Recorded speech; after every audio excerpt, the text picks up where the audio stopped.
We're the book friends that think good. What does this mean for our life, for our world? Yiggity yeet, my dude. I'm happy to speak. Always happy to think. I don't know how to do that. I can look into that. Makes you sound like a book friend that can think good. It's Jack and it's Weston. BFTTGs. Yeah. Jack, I think good. Sometimes I good think, too. Makes you sound pretty good. We might want to make it more concise. We are going to attempt to grapple and answer 3 questions. Number 1, what did we learn? Number 2, what did we disagree with? And number 3, what are we going to do about it? I am ready to roll. I'm in it. Weston, my book friend, tell me, what book is it that we're thinking good about today? Today, we are talking about Chapter 9, Overlooked, Undervalued, Alternative Explanations. Yeah. Run us through the subheadings. Yeah, in this chapter, Daniel Levitin talks about a number of things that are either overlooked or undervalued, and then alternative explanations. The first thing he talks about is built by the ancients to be seen from space. Then he talks about missing control groups. He talks about cherry picking in data, and he talks about small sample sizes. And the last thing he talks about in this chapter is statistical literacy. So, Weston, do you have any learnings? What are your initial impressions of this chapter? My initial impressions are that, just like I've said for like a lot of these chapters, there's a lot of good reminders. I don't feel like I learned a lot, although I did learn a new word, or at least a word I hadn't heard in so long. It sounded familiar, but I was like, I can't place it, Okay, what was that? That was on page 154. Where he says alacrity. Oh, alacrity. Yeah, I like that. Speed. Sudden, surprising speed. That's a good word. Not like exactly, alacrity. dude. Not exactly. Oh. So what it means technically is brisk and cheerful readiness. So not just speed, but like being ready quickly, I guess. Okay. Yeah. Yeah. Like we're just ready. We're just ready to what's he talking about here? Like make mistakes or what is it? Oh, we're ready to lie. Being a lying weasel. Yeah, lawyer can tell you that people lie. They do so for a variety of reasons and with sometimes alarming frequency and alacrity. Like we're just so quick and ready to lie. Yeah. What page was that on? 158? 154. It's the very top. So that's funny. It starts on 153. This guy is such a pessimist, man, because he says something about how scientists. It was on the page 153. You said, oh yeah, right. Any psychologist, law enforcement officer, business person, divorced spouse, foreign service worker, spy, or lawyer can tell you that people lie. It's like, what a pessimistic statement.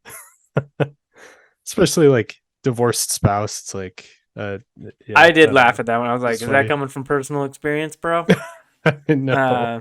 I kind of thought that a little bit myself. But I mean, he's not wrong. He's not wrong, he's not. Bro. No, it is true.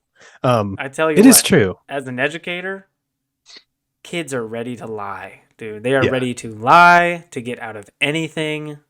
So I don't doubt it, and I don't think he's wrong about it. I know that we believe people are good and alacrity. It's kind of like where I think people are good, but I also think people are good for the sake of themselves. They're so ready. Like people are ready to lie, But I mean, dude, I'm ready to lie. I've lied a lot. Sure. I think. Well, I'll circle back to this in a sec, but first I want to jump into my learning from this chapter, which I think the most interesting thing that he talked about was null control groups or missing control groups. The thing I found interesting about this was, I have a science background. That was my bachelor's degree. And he says that doing nothing on page 158 is not an adequate control for doing something. It turns out if you give people something to do, almost anything, the effect disappears. I think he probably should have said tends to disappear because I doubt that that's, universal. He must be talking specifically about the Mozart effect, listening to music, boosts IQ. He makes the case that you can't control that to people who don't do it, which I I just found interesting because I was under the impression that that's often how control groups work. That's my assumption, is like you have this experimental variable and this group does not have that experimental variable. But I was actually wrong about that. Like oftentimes controls are still given something. Like the example he gives is a placebo effect, giving sugar pills and giving actual treatment. And I just thought that was just a helpful thing to think about. Like you can't use doing nothing as a control group. I mean, but I think you're right. Like in a lot of cases, I guess I don't know. Isn't Maybe he's this just wrong section? about that. Do you feel like he's arguing more that control groups are handled badly, or they're just not used enough? Yeah, I maybe I was a little bit confused about that as I was reading too.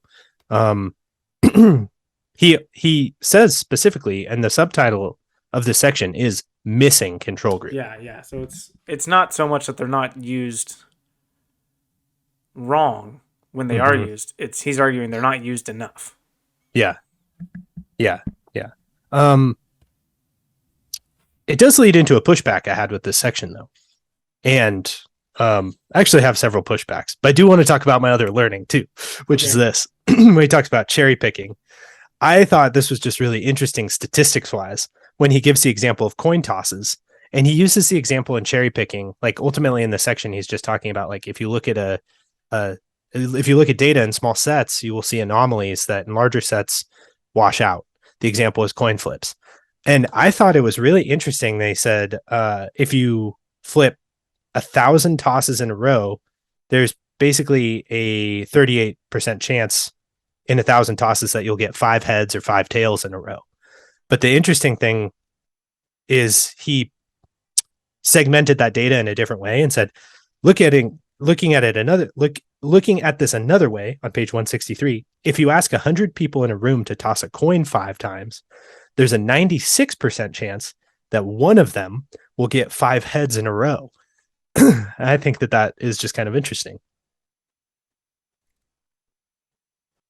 I had an example of this actually recently where I was playing a board game and I was thinking about cherry picking, and I just thought that this like went pretty well with that, because like oftentimes when we think about statistics, we think about an individual doing the thing over and over rather than thinking about things in large sets applying to multiple people.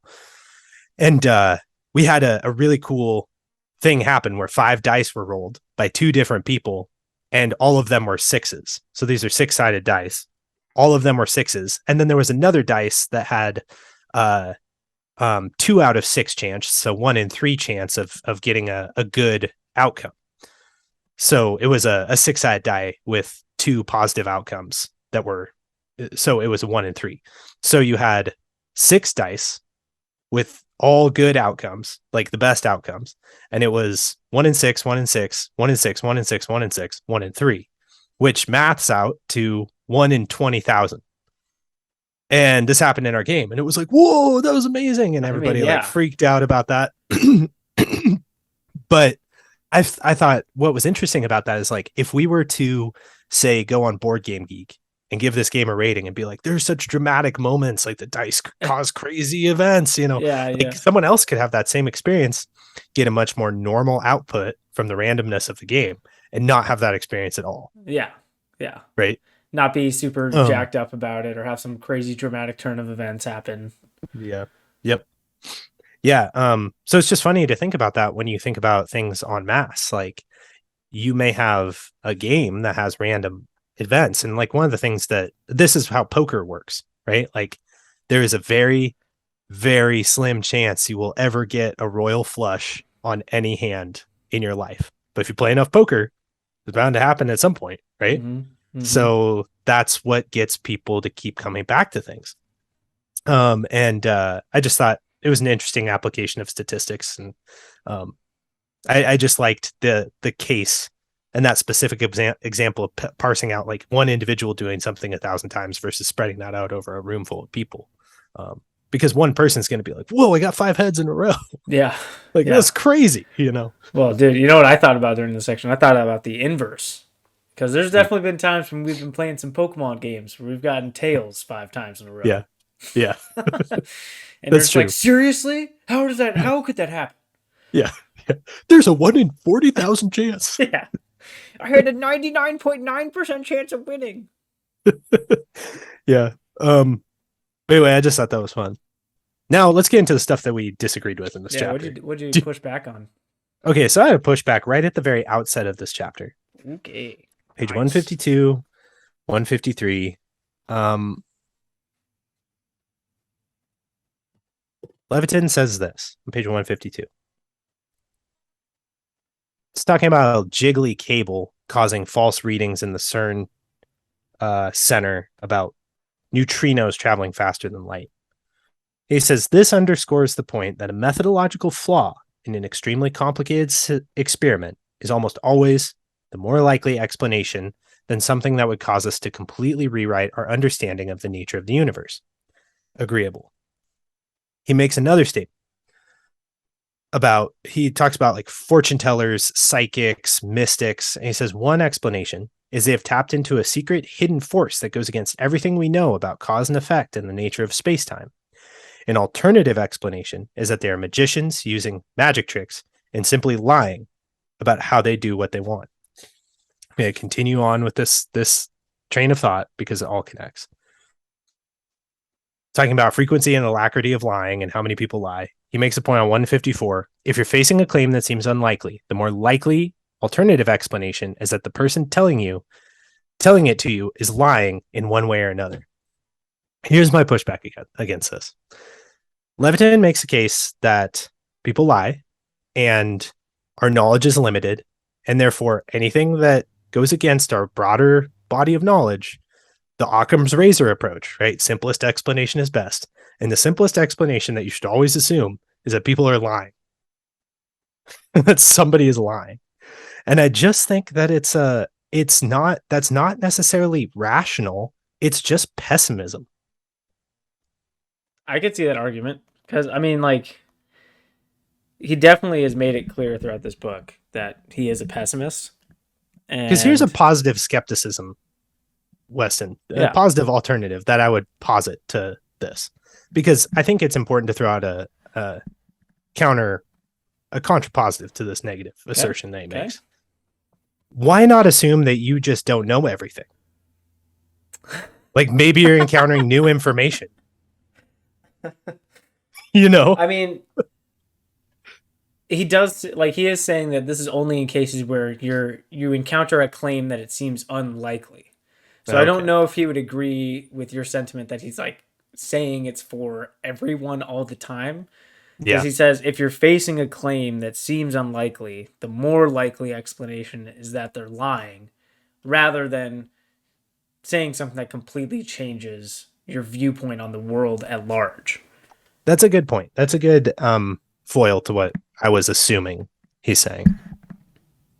Yeah, I mean, I know he's pessimistic. I don't know if he's that pessimistic, especially in this moment. But still, I do think that just because something is unlikely, probabilistically, does not necessarily mean that it's totally far-fetched or implausible. He gives an example that is, like one that undoes all of like Einsteinian theory. Like that does seem like something that needs to be checked. But he gives a lot more mundane examples too. Like this one that he gives from the news about changing in Roman Catholic and Anglo-Saxon like voting power and economic power essentially by population. It's much more mundane than the first example.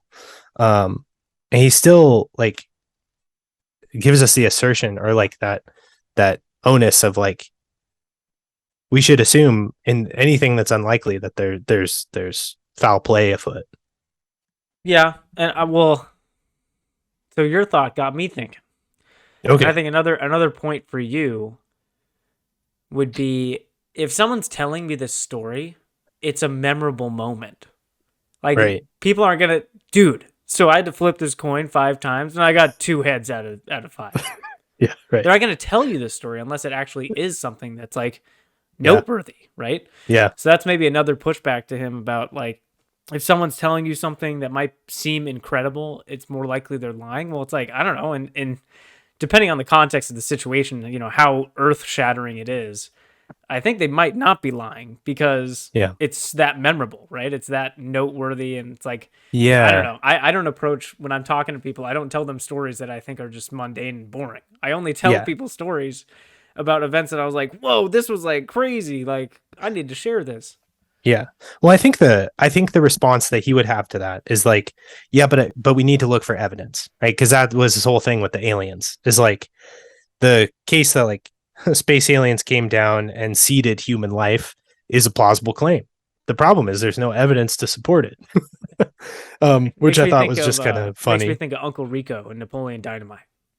I can Oh yeah. throw this ball over those mountains there. Right? It's like, Right. well, Yeah. I don't know if you can. Yeah. I the question that brings up for me though is like, well, what is relevant evidence? Because he does make the point, and this is my last pushback of this chapter. He makes the point, which is something that gets thrown around a lot as an idea that um the plural of anecdote is not data, right? I remember that line. What page are we looking at? I'm sorry. Page 160. Okay. Yeah. I remember that line. Yeah, on page 160 he says, you know, people forget that like the plural of anecdote is not data. There's a part of me that agrees with that, but another part of me that disagrees with that, because that just assumes that anecdotal data is always invalid. But like when you have this overwhelming burden of anecdotal data, it becomes something that's actually worth looking at and considering evidence. Like the example that he uses there is he talks about separated twins and like the behaviors that they share in common. He talks about how like if you took any two people at random, you would find idiosyncrasies that match between those people. So that's not really all that odd.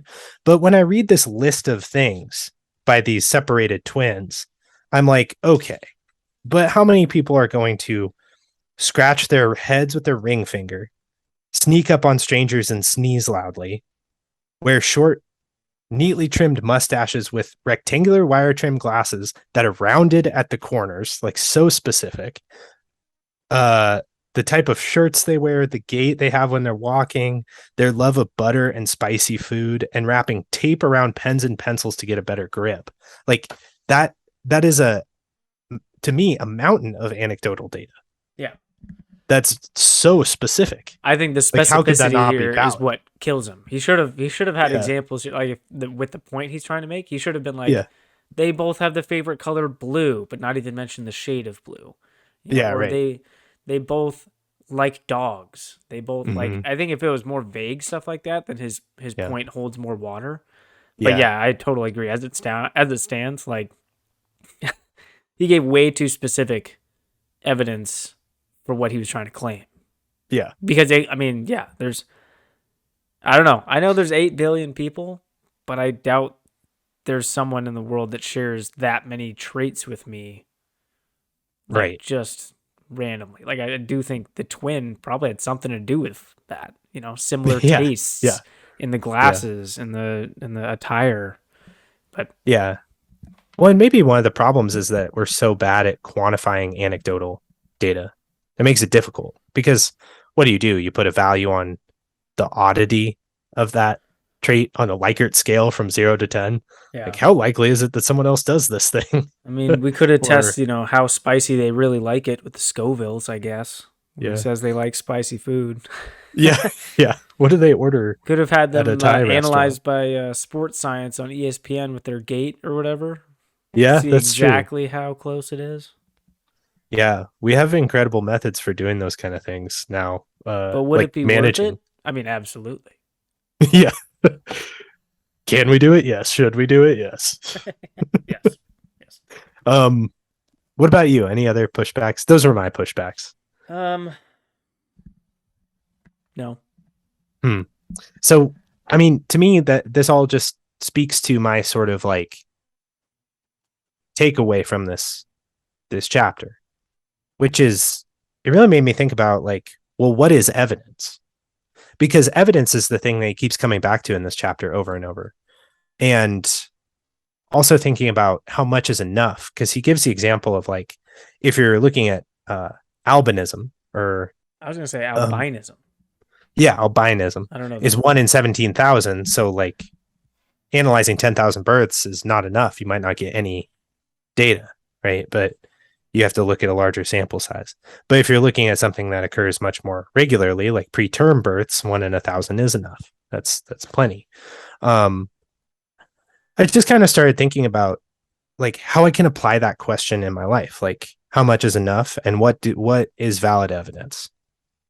Like, if I'm concerned with something or questioning it, like how much can I like assume anecdotal evidence, or like what's a burden of proof that I am comfortable with? I think that's what it all comes down to for us, right? It's tough, man, because there's times where like one anecdote is just enough. Yeah, right. Like, yeah, I want to go skydiving, and I know it's like mostly safe, but my brother died in a freak skydiving accident. Right. I don't know if I'm going to go skydiving. You know, like sometimes totally. one anecdote is enough. Yeah. I mean, the case in point here is health class. Like, some kids sit through health class and they're like, yeah, I'm not going to do any of those drugs. Yeah. And some I'm kids not are just touching like, anyone ever. whatever. I don't want to get anyone pregnant. I'm not touching anyone ever. Yeah. Yeah. Yeah. Dude. The whole tangent we could go off there. I have plenty of sex ed stories, man. Gotta teach that every year. Oh, I bet. So many statistics Patrick are your friend, moments. You know, so many. I guess when I say that, I mean so many From moments SpongeBob? that are analogous Like Patrick to Star? is mayonnaise an instrument? Just think of that kind of question. That's a lot of the questions that I get. Yeah. Is mayonnaise an instrument? How much is enough? You know, like at what point? Because the thing is, like, we could push for more evidence on anything, right? Like, well, I need to know for sure. I need to know for sure. I need to know for sure. Or we could just accept things. And I think that you have to accept a number of things in life just to survive, right? So that's, I guess, the big takeaway for me for this question. It's like, okay, from this chapter, it's like, okay, well, where am I going to say enough is enough that I can, confidently make decisions? Think good about that, book friends.